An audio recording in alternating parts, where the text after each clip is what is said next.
சென்னை உயர்நீதிமன்ற நீதிபதி திரு செந்தில்குமார் அவர்கள் பல்வேறு கருத்துக்களை தெரிவித்திருந்தார். என்னென்னப்பா கோர்ட்டு சொல்லியிருக்கு?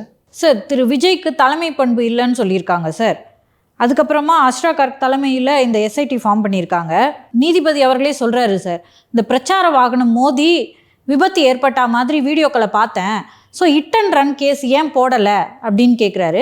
விஜய் மீது ஏன் வழக்கு பதிவு பண்ணல? இதை நீதிமன்றம் கண்ணை மூடிட்டு வேடிக்கை பார்க்கணும்னு நினச்சிங்களா அப்படின்னு கேட்டிருக்காரு. கருணை காட்டுறீங்களா அப்படின்னு கேட்டிருக்காரு சார் விஜய் மேலே. ஒன்று ஒன்றாக பார்ப்போம். அதற்கு முன்பு வழக்கின் பின்னணி அண்ட் அந்த நீதிபதி திரு செந்தில்குமார் அவர்கள் தலைமையிலான அந்த ஒரு நபர் நீதிபதி அமர்வு இந்த வழக்கை விசாரிக்கலாமா என்பதை பற்றி ஆராய்ந்துவிட்டு நாம் அடுத்த கட்டத்துக்கு போவோம். மதுரை உயர்நீதிமன்ற கிளையில் நீதிபதிகள் திரு தண்டபாணி மற்றும் நீதிபதி அருள்முருகன் ஆகியோர் அடங்கிய அமர்வு நேற்று இது தொடர்பான வழக்குகளை விசாரித்தது. இன்னொரு விஷயத்தை தொடக்கத்திலே சொல்லிட விரும்புகிறேன். இது விடுமுறை கால அமர்வு. நேற்று ஒரு நாள் தான் ஹியரிங்கு. இந்த விடுமுறை கால அமர்வு ஏன் விடுமுறை கால அமர்வுனா, ஆயுத பூஜைக்கு வரிசையாக லீவு. அந்த நேரத்தில் லிட்டிகன்ஸ் பாதிக்கப்படக்கூடாதுன்றதுக்காக கோர்ட்டு ஒரு நாள் ஸ்பெஷல் சிட்டிங்கே போடுறாங்க. ஸோ இது ஒரு விடுமுறை கால அமர்வு. இந்த விடுமுறை கால அமர்வு மதுரை கிளையிலையும் இருக்குது, சென்னை உயர்நீதிமன்றத்திலையும் பிரின்சிபல் பெஞ்ச்லேயும் இருக்குது. ஸோ இது கரூரில் நடந்தது என்றால் கரூர் தொடர்பான விவகாரங்களை மதுரை உயர்நீதிமன்ற கிளை தான் விசாரிக்க வேண்டும். 7 மனுக்கள் விசாரிக்கப்பட்டன. ஓகேங்களா? நேற்று படித்தேன்ல அந்த பட்டியலில் 7 மனுக்கள் விசாரிக்கப்பட்டன. அதில் 3 மனுக்கள் சிபிஐ விசாரணை கோரிய மனு என்பதை நான் சொல்லியிருந்தேன். அது டிவிஷன் பெஞ்சு நீதிபதிகள் திரு தண்டபாணி மற்றும் திரு அருள்முருகன் ஆகியோர் கொண்ட அமர்வு. அந்த மனுக்கள் அங்கே விசாரிக்கப்பட்டு கொண்டிருந்தன. சென்னை உயர்நீதிமன்றத்தில் நீதிபதி திரு வேல்முருகன் மற்றும் இன்னொரு நீதிபதி அடங்கிய அமர்வு சென்னை பிரின்சிபல் பெஞ்சில் டிவிஷன் பெஞ்சாக உட்கார்றாங்க. அப்படி உட்கார்கையில் பாரதிய ஜனதா கட்சியை சேர்ந்த கவுன்சிலர் திருமதி உமா அவர்கள் இந்த கரூர் விவகாரம் தொடர்பான விசாரணையை சிபிஐ விசாரணைக்கு மாற்ற வேண்டும் என்று முறையிடுகிறார். அப்போது இந்த டிவிஷன் பெஞ்சு என்ன உத்தரவு பிறப்பிக்கிறது என்றால், மதுரை உயர்நீதிமன்ற கிளை இது தொடர்பான எல்லா வழக்குகளையும் விசாரிக்கிறது, நீங்கள் அங்கே சென்று முறையிடுங்கள் என்று சொல்கிறார்கள். அப்போது சம்பவம் நடந்தது எங்கே? கரூர் தொடர்பான விவகாரங்கள் எங்கே வரணும்? மதுரை உயர்நீதிமன்ற கிளையில் வர வேண்டும். இதனால் தான் மூத்த நீதிபதியான திரு வேல்முருகன் அவர்கள் டிவிஷன் பெஞ்சு அங்கே போய் மென்ஷன் பண்ணுங்க, நாங்கள் இதை விசாரிப்பது சரியாக இருக்காது. டிவிஷன் பெஞ்ச்னா அதிக பவர் வாய்ந்த பெஞ்சாங்க. 2 ஜட்ஜுமா, 2 ஜட்ஜு, இது சிங்கிள் ஜட்ஜு. 2 ஜட்ஜுக்கு பவர் இருக்கா இல்லையா? சிங்கிள் ஜட்ஜு கொடுத்த தீர்ப்பை எதிர்த்து மேல்முறையீடு எங்கே போகிறோம்? Division bench. அப்போ டிவிஷன் பெஞ்சு அங்கே விசாரிச்சுக்கிட்டு இருக்கு. அங்கே இது பட்டியலிடப்பட்டு விட்டது.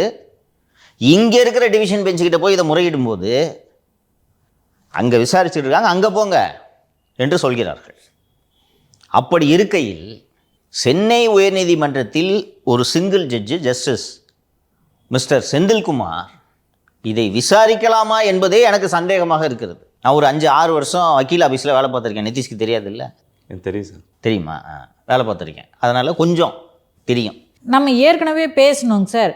இந்த கிட்னி விவகாரம் தொடர்பாக விசாரிக்கும் போது அரசு தரப்பு வழக்கறிஞர் தான் சொல்லணும் சார், இதை மாதிரி இந்த வழக்கு மதுரை ஹைகோர்ட்டில் விசாரிச்சுட்டு இருக்காங்க சார், திரு வேல்முருகன் தலைமையிலான டிவிஷன் பெஞ்சுக்கு வரும்போது அவர் இதை மாதிரி மாற்றிட்டாங்க சார் அப்படின்றத சொல்ல வேண்டிய கடமை அரசு தரப்பு வழக்கறிஞருக்கு இருக்குன்னு பார்த்தோம் சார். ஒன்று. இரண்டாவது, இந்த கிட்னி திருட்டு தொடர்பாகவே உச்சநீதிமன்றத்தில் நாங்கள் வழக்கு தாக்கல் செய்திருக்கிறோம் என்பதை சொன்னவுடன் நீதிபதி திருமதி அனிதா சுமந்த் அவர்கள் தலைமையிலான அமர்வு அப்படியா, சரி, ஒத்தி வைக்கிறோம். அதே போல் டிஜிபி நியமனம் தொடர்பாக ஒரே நாளில் மதுரை உயர்நீதிமன்ற கிளையிலும் வழக்கு விசாரணைக்கு வந்தது. நீதிபதி SM சுப்பிரமணியம் தலைமையிலான அமர்வில் சென்னை உயர்நீதிமன்ற கிளையிலும் ஒரு வழக்கு விசாரணைக்கு வந்தது.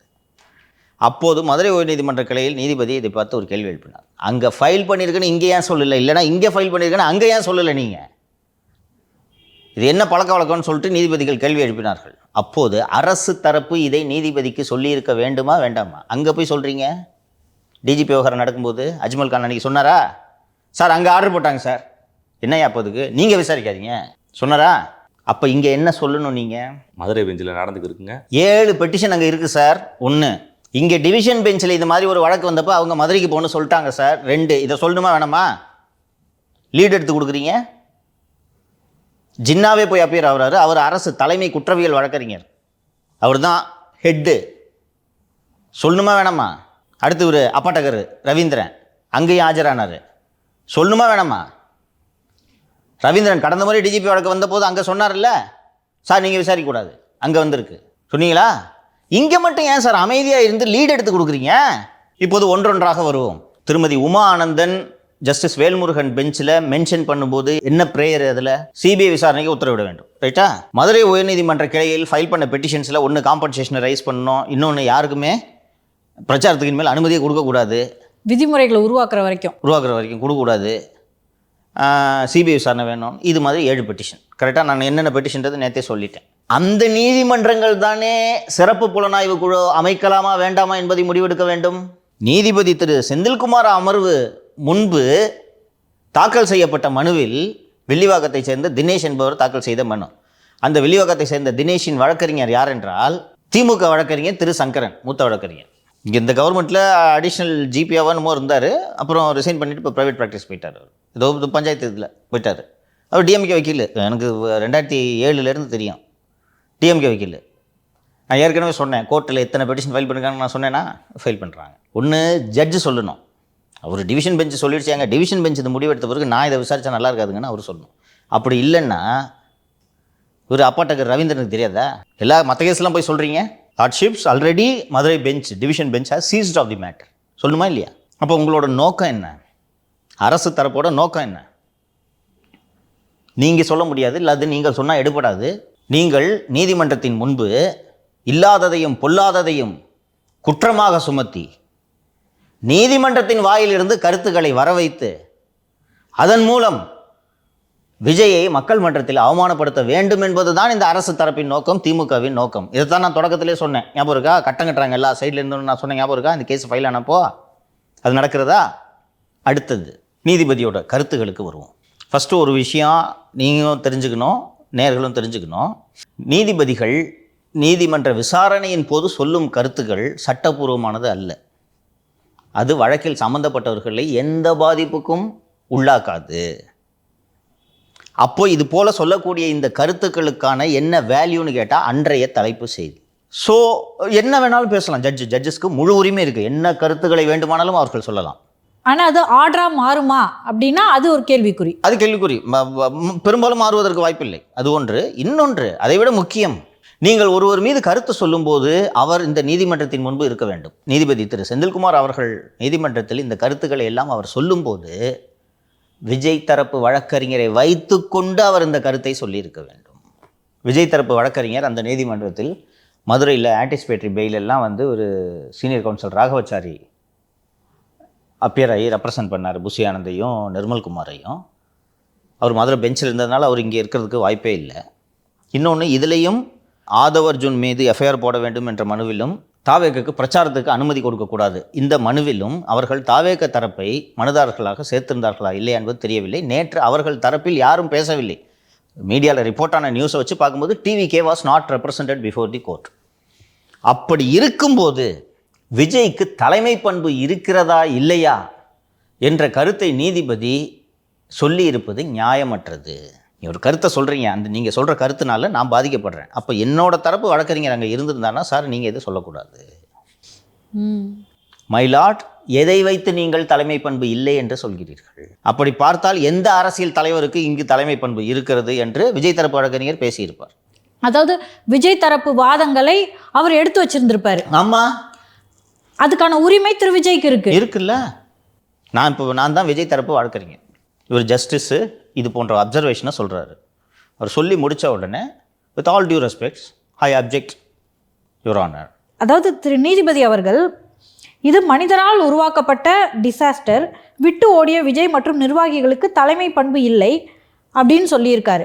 அப்பனா ஒருவேளை அவங்களோட லாயர் அங்கே இருந்தால் ஏதாவது சொல்லியிருக்கலாம். நாங்கள் விட்டு ஓடவில்லை, இறப்புகள் நடந்து கொண்டிருக்கின்றன என்று தகவல் தெரிந்ததும் நாங்கள் அங்கே வருகிறோம் என்று சொன்னபோது எஸ்பி ஜோஸ் தங்கையா மற்றும் கலெக்டர் தங்கவேல் ஆகிய இருவரும் நீங்கள் உள்ளே வந்தீர்கள் என்றால் இன்னும் நிலைமை மோசமாகும், வராதீர்கள் என்று சொன்னார்கள். எங்கள் தலைவர் சென்னைக்கு போய்விட்டார், நாங்கள் நிர்வாகிகள் அத்தனை பேரும் கரூர் மாவட்ட எல்லைக்கு வெளியே காத்திருந்தோம், ஏதாவது ஒன்று சொல்லியிருப்பாங்க, காத்திருந்தோம், எங்களுக்கு அனுமதி தரப்படவில்லை. அப்படி இருக்கும்போது விட்டு விட்டு ஓடிவிட்டீர்கள் என்று இந்த நீதிமன்றம் சொல்வது உண்மைக்கு மாறானது. சொல்லியிருந்தால் அதை பதிவு செஞ்சுருக்கணும்ல. அப்படி அவங்க தரப்பு அவங்களுக்கு தானே தெரியும் என்ன நடந்துச்சுன்னு. அரசு தரப்பு பொய்யை தான் சொல்லும். நீதி வழங்குறப்பயே ஒரு தரப்பை மட்டும் விசாரிச்சுட்டு எப்படி சார் நீதி வழங்க முடியும்? 2 தரப்பு விசாரிச்சாதான் நீதி விசாரிச்சுட்டு தான் நீதி வழங்கணும். இன்னொன்று நான் என்ன சொல்கிறேன், ஆர்டர்ஸ் போடுறீங்க ரைட்டு, பட் இந்த ரிமார்க்ஸ் என்ன மாதிரியான டேமேஜை ஏற்படுத்துது? ஒரு நீதிமன்றமும் நீதிபதியும் எதை பார்க்க வேண்டும்? உங்கள் முன்னால் இருக்கக்கூடிய வழக்கு என்ன? விஜயை இந்த வழக்கில் குற்றவாளியாக சேர்க்க வேண்டும். அதை நீங்கள் விசாரிக்கிறதுக்கே உங்களுக்கு ஜூரிஸ்டிக்ஷன் இல்லை. சிபிஐ விசாரணைக்கு மாற்றணும்னு, இந்த எஃப்ஐஆரை தானே சிபிஐ விசாரணைக்கு மாற்றணும்னு சொல்லிட்டு டிவிஷன் பெஞ்சுக்கிட்ட ஒரு வழக்கு நிலுவையில் இருக்குது. அந்த வழக்கில் தானே விஜய் குற்றவாளியாக சேர்க்கணுன்ட்டு பெட்டிஷன் போட்டிருக்காங்க. அந்த வழக்கில் குற்றவாளியாக விஜயை சேர்க்கணுமா வேணாமான்றத 2 நீதிபதிகள் கொண்ட அமர்வு அங்கே விசாரித்து கொண்டிருக்கும் போது சிங்கிள் ஜட்ஜி எப்படி இதை விசாரிக்க முடியும்? எப்படி இதை விசாரிக்க முடியும்? ஜூரிஸ்டிக்ஷன் எப்படி வருது? ஒன்று. ரெண்டாவது, கரூர் டிஸ்ட்ரிக்ட் இந்த ஜூரிஸ்டிக்ஷன்ல இல்லையே. ஒருவேளை அப்போ பிரேயர் நீதியரசர் செந்தில் முன்னாடி வரும்போது அவங்க என்ன சொல்லுவாங்க? உயர்நீதிமன்ற கிளையில் விசாரிக்கப்பட வேண்டிய விஷயம். சென்னை உயர்நீதிமன்றம் என்ன சொன்னாங்களோ அதை சொல்லுவாங்க. மதுரை கிளையில் வழக்கு நிலுவையில் இல்லாவிட்டாலும் நீங்கள் விசாரிக்க கூடாது. சம்பவம் எங்கே நடந்திருக்கு? கரூர். எஃப்ஐஆர் எங்கே போட்டிருக்கு? Karur town police station. Karur town police ஸ்டேஷனில் போட்ட எஃப்ஐஆரை நான் எப்படிங்க விசாரிக்கிறது? மதுரை உயர்நீதிமன்ற கிளையில் சென்று முறையிடுங்கள். நீதிபதி திரு வேல்முருகன் அவர்கள் முன்பு உமா ஆனந்தனின் சார்பாக அவரது வழக்கறிஞர் திரு எம்.ஆர். வெங்கடேஷ் அவர்கள் முறையிடுகிறார். முறையிடும் போது நீதிபதி என்ன சொல்கிறார்? போய் மதுரை டிவிஷன் பெஞ்சில் போய் மதுரை கிளை இன்று இதை விசாரிக்கிறது, நீங்கள் அங்கே முறையிடுங்கள். அங்கே ஒரு உத்தரவு, இங்கே ஒரு உத்தரவு பிறப்பித்தால் எதை பின்பற்றுவது? மதுரை உயர்நீதிமன்ற கிளையில் சிபிஐ விசாரணை வேண்டும் என்று கோரிய அந்த மனுக்களின் மீது தீர்ப்பளித்த நீதிபதிகள் இப்போதுதான் வழக்கின் விசாரணை தொடங்கி இருக்கிறது, விசாரணை சரிவர நடைபெறவில்லை என்றால் தலையிடலாம், இப்போது ஏன் தலையிட வேண்டும்? அப்படி இருக்கும்போது நீதிபதி திரு செந்தில்குமார் அவர்கள் முன்பு தாக்கல் செய்யப்பட்ட மனுவானது விஜயை வழக்கில் குற்றவாளிகளாக சேருங்கள் என்பதுதான். மனுதாரரே சிறப்பு புலனாய்வு குழுவை அமையுங்கள் என்று கோரவில்லை.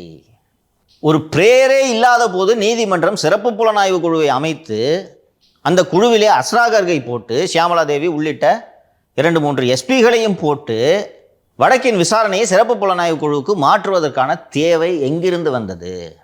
2 நீதிபதிகள் கொண்ட அமர்வு இப்போதுதான் விசாரணை தொடங்கி இருக்கிறது, நாங்கள் தலையிட விரும்பவில்லை என்று முடிவெடுக்கும் போது ஒரு நீதிபதி கொண்ட ஒரு அமர்வு சிறப்பு புலனாய்வு குழு அமைக்கிறது என்றால் அப்போது அந்த விசாரணை சரியாக நடைபெறவில்லையா? நடைபெறவில்லை என்பதை ஒரு நீதிபதி கொண்ட அமர்வு முடிவெடுத்திருந்தாலும் விசாரணை தொடக்கத்தில் இருக்கிறது, நாங்கள் தலையிட மாட்டோம் என்று 2 நீதிபதிகள் கொண்ட அமர்வு எடுத்த முடிவுக்கு மாறாக சிங்கிள் ஜட்ஜி எப்படி முடிவெடுக்க முடியும்? இப்போது இது எப்படி நிற்கும்? இதே எஃப்ஐஆரை வச்சு தானே மதுரை பெஞ்சு அத்தனை வழக்குகளை விசாரிச்சுது. அதே எஃப்ஐஆரை நீங்கள் ஸ்பெஷல் இன்வெஸ்டிகேஷன் டீம் ஃபார்ம் பண்ணி நீங்கள் அதை மாற்றினீங்கன்னா what is the validity of the division bench order? இரண்டாவது, விஜயோட பிரச்சார வாகனம் சென்று கொண்டிருந்த போது பைக்கில் விழுற காட்சிகள் சமூக ஊடகங்களில் வந்திருக்கின்றன. அதற்கு ஏன் வழக்கு பதிவு செய்யவில்லை? ஹிட் அண்ட் ரன் கேஸ் ஏன் பதிவு செய்யவில்லை? விஜயின் பிரச்சார வாகனத்தை ஏன் பறிமுதல் செய்யவில்லை? இந்த கேள்விகள் எல்லாம் ஒரு புலனாய்வு அதிகாரி எடுக்க வேண்டியது. ஒரு வாகனத்தை பறிமுதல் செய்ய வேண்டுமா இல்லையா என்பது இன்வெஸ்டிகேட்டிங் ஆஃபீஸரோட எக்ஸ்க்ளூசிவ் டொமைன். அந்த டொமைனுக்குள்ளே கோர்ட்டு நுழைஞ்சதாக தான் நான் பார்க்கிறேன். வாகனத்தை ஏன் பறிமுதல் செய்யலைன்னா, வாகனத்தை பறிமுதல் செய்ய வேண்டுமா வேண்டாமா என்பதை அந்த வழக்கின் புலனாய்வு அதிகாரி தான் முடிவு செய்ய வேண்டும். இந்த பிரச்சார வாகனத்தையே நீங்கள் பறிமுதல் செய்யணும் அப்படின்ட்டு நீதிமன்றம் உத்தரவு போட்டால் வழக்கை புலனாய்வு செய்ய வேண்டும் என்பது நீதிமன்றத்தின் நோக்கமா, அல்லது விஜயின் பிரச்சாரத்தை தடை செய்ய வேண்டும் என்பது நீதிமன்றத்தின் நோக்கமா என்ற கேள்விகள் எழும் இல்லையா? ஐஓ முடிவு பண்ணிட்டோம், இந்த வெஹிக்கிளை சீஸ் பண்ணிட்டோம். ஏன் சீஸ் பண்ணோம்? இந்த வெஹிக்கிளை ஆக்சிடென்ட் பண்ணி இப்படி ஒரு சேதத்தை ஏற்படுத்தியிருக்கிறது. அது எப்படி உங்களுக்கு தெரியும்? அந்த சேதத்திற்குள்ளான அந்த வாகனத்தின் உரிமையாளர் புகார் அளித்திருக்கிறார். இங்கே புகார் எங்கே இருக்கிறது? சார், ஒருவேளை உங்கள் விசாரணை நடத்தி குற்றச்சாட்டுகள் உண்மையாக இருந்து அவர் பறிமுதல் செய்யலைன்னா அப்போ சொல்லலாம். அவருக்குன்னு ரோல், ஒவ்வொருத்தருக்கோட ரோல் என்னென்ன, இந்த செப்பரேஷன் ஆஃப் பவர்ஸ்ன்னு சொல்லுவாங்க, அது ஒரு கான்செப்ட். அவங்களுக்கு என்ன ரோல்ன்றது பிரித்து வைக்கப்பட்டிருக்கிறது. ஒருத்தரோட பவரில் இன்னொருத்தர் தலையிடக்கூடாது என்பதை உச்சநீதிமன்றம் பலமுறை வலியுறுத்தியிருக்கிறது. சார், ஏற்கனவே பார்த்தீங்கன்னா நீதியரசர் வேல்முருகன் ஏடிஜிபி ஜெயராமனை கைது பண்ணுங்கன்னு சொன்னாங்க. அப்போ அந்த வழக்கு உச்சநீதிமன்றத்துக்கு போகும்போது ஜஸ்டிஸ் மன்மோகன் இப்படியான அதிகாரம் நீதிபதிகளுக்கு இருக்குன்னு எங்களுக்கே தெரியாதே அப்படின்னாரு. அதே வழியில தான் பிரச்சார வாகனத்தை பறிமுதல் செய்யும் உரிமை அதிகாரம் நீதியரசருக்கு இல்லை. அந்த முடிவை அவர்கள் தான் எடுக்கணும். அதுல சின்ன டிஃபரன்ஸ் என்னன்னா, ஜஸ்டிஸ் வேல்முருகன் அரெஸ்ட்மெண்ட் ஆர்டர் போட்டாரு. இவர் ஏன் பறிமுதல் செய்யவில்லை என்று கேள்வி எழுப்புகிறார். ஏன் பறிமுதல் செய்யவில்லை என்பதை யாராவது உங்ககிட்ட வந்து ப்ளீடு பண்ணணும். இப்போ அந்த மனுதாரர் தரப்புன்னு கூட சொல்ல முடியாது. அந்த விஜயின் பிரச்சார வாகனத்தில் விபத்து நடந்ததல்லவா, அந்த விபத்துக்கு உள்ளான ஒரு பையன் பைக் ஓட்டிட்டு இருக்கான்னு வச்சுங்க. அந்த பைக் ஓட்டிட்டு இருக்கிற பையன் வந்து பாருங்க ஆக்சிடென்ட் ஆயிடுச்சு, வண்டியை சீஸ் பண்ணல, எஃப்ஐஆர் போடல என்று கேள்வி எழுப்பினால் ஏன் நீங்கள் பறிமுதல் செய்யவில்லை என்று எழுப்பலாம். காட்சி ஊடகங்களில் வந்த ஒரு காட்சியை எடுத்துட்டு ஏன் தானாக முன் வந்து வழக்கு பதிவு செய்யவில்லை? எதை ரெண்டையும் ஒப்பிடுறீங்க?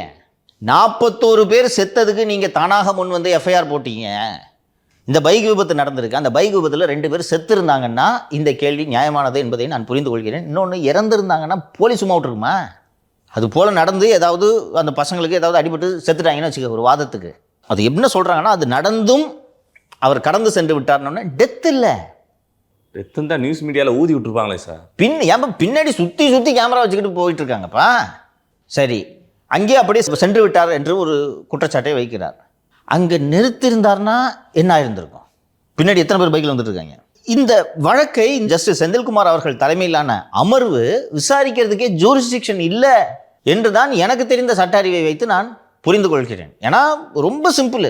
இங்கே ஒரு டிவிஷன் பெஞ்சு கோட்டு மதுரைங்குது, மதுரையில் 7 கேஸை விசாரிக்கிறாங்க. அப்படி இருக்கும்போது விஜய் இந்த வழக்கில் குற்றவாளியாக சேர்க்கணுன்ற அந்த வழக்கை எடுத்து நீங்கள் இதை ஏன் எஸ்ஐடிக்கு மாற்றுறீங்க? அதில் பிரேயரே இல்லை. சிறப்பு புலனாய்வு குழுக்கு மாற்ற வேண்டும் என்று ஒரு பிரேயரே இல்லை சார். இதே விஷயத்தை, இதே எஃப்ஐஆரை சிபிஐக்கு மாற்றணுன்ற வழக்கு மதுரை உயர்நீதிமன்ற கிளை விசாரித்து கொண்டிருக்கிறது என்பதை ஏன் அரசு கூடுதல் தலைமை வழக்கறிஞர் ரவீந்திரன் சொல்லல? குற்றவியல் தலைமை வழக்கறிஞர் ஜின்னா ஏன் சொல்லவில்லை? அங்கே வந்து எஸ்ஐடி ஃபார்ம் பண்ணும்போது மதுரை உயர்நீதிமன்ற கிளையில் ஆஜரான திரு ஜின்னா, எங்களை நீங்கள் கேட்கவே மாட்டீங்க, இப்படி பண்ணுறீங்க அப்படி பண்ணுறீங்க என்று சொன்னாரே, இங்கே ஏன் சொல்லவில்லை? நீங்கள் வழக்கறிஞர், அவங்களெல்லாம் வந்து ஆஃபீஸர்ஸ் ஆஃப் தி கோர்ட்னு சொல்கிறாங்க, நீதிமன்றத்தின் அதிகாரிகள் என்று சொல்கிறார்கள். நீதி கிடைப்பதில் தான் அவர்கள் கவனம் செலுத்த வேண்டும். திமுகவினரை போல அவர்கள் நடந்து கொள்ளக்கூடாது. ஆனால் உங்களோட கடமை இல்லையா? இதைத்தான் இன்னைக்கு ஒரு justice SM Subramaniam, is it not your duty to inform the கோர்ட்னு கேட்டார். உங்கள் கடமையா இல்லையா? அது எப்படி சார் தெரியாமல் இருக்கும்னு கேட்டார். இங்கே ஃபைல் ஆகுது, எப்படி சார் உங்களுக்கு தெரியாமல் இருக்கும்? 2 நாள் முன்னாடி உங்களுக்கு காப்பி வந்திருக்கு, உங்களுக்கு எப்படி சார் தெரியாமல் இருக்கும் அப்படின்னு கேட்டார். நான் கேட்குறேன், இது உங்களுக்கு இல்லை, ஊருக்கே தெரியுது, டிவியில் ஓடிக்கிட்டு இருக்கு, ஜட்ஜு விசாரிச்சுக்கிட்டு இருக்காரு, ஜட்ஜுக்கு அந்த ஆக்சஸ் இல்லைன்ட்டு நான் ஒத்துக்கிறேன். உங்களுக்கு தெரியும்ல, இதே ரவீந்திரன் தானே அங்கேயும் அப்பியர் ஆகுறாரு. அப்போ நான் இப்போ தாங்க அப்பியர் ஆகிட்டு வரேன் நீங்கள் சொல்லணுமா வேணாமா? அப்போ நீங்கள் நீதிமன்றம் இது போன்ற கருத்துக்களை தெரிவிப்பதை நீங்கள் தூண்டுகிறீர்களா? நீங்கள் சொல்லியிருக்கணும்ல, சொல்லியிருந்தீங்கன்னா ஏன் ஜட்ஜு விசாரிக்க போகிறாரு? இப்போ எல்லாரும் சேர்ந்து விஜய் அரசியலை விட்டு ஓடணும், அதானே உங்கள் நோக்கம்? அதே போல் ஜட்ஜு இந்த வழக்குக்கு சம்மந்தம் இல்லாத ஒரு ரிமார்க்கு, விஜய்க்கு தலைமை பண்பு இருக்கிறதா இல்லையா என்பதை நீதிமன்றம் முடிவு செய்யக்கூடாது, மக்கள் முடிவு செய்ய வேண்டும். இது லீகலாக ஏதாவது பெட்டிஷன் ப்ளீடிங்ஸ் வச்சுருந்தாங்களா? விஜய்க்கு தலைமை பண்பு இல்லை என்று ரிட் ஆஃப் டிக்ளரேஷன் உத்தரவிடணும்னு சொல்லிட்டு ப்ளீடிங்ஸ் ஏதாவது இருந்துச்சா? கான்ஸ்டியூஷனில் ப்ரொவிஷன் இருக்கா? இந்த வழக்கை பயன்படுத்தி தமிழ்நாட்டில் எதிர்க்கட்சிகள் அரசியலே செய்யக்கூடாது என்பதை திமுக அரசு உறுதி செய்வதற்கான வேலைகளில் ஈடுபட்டிருக்கிறது.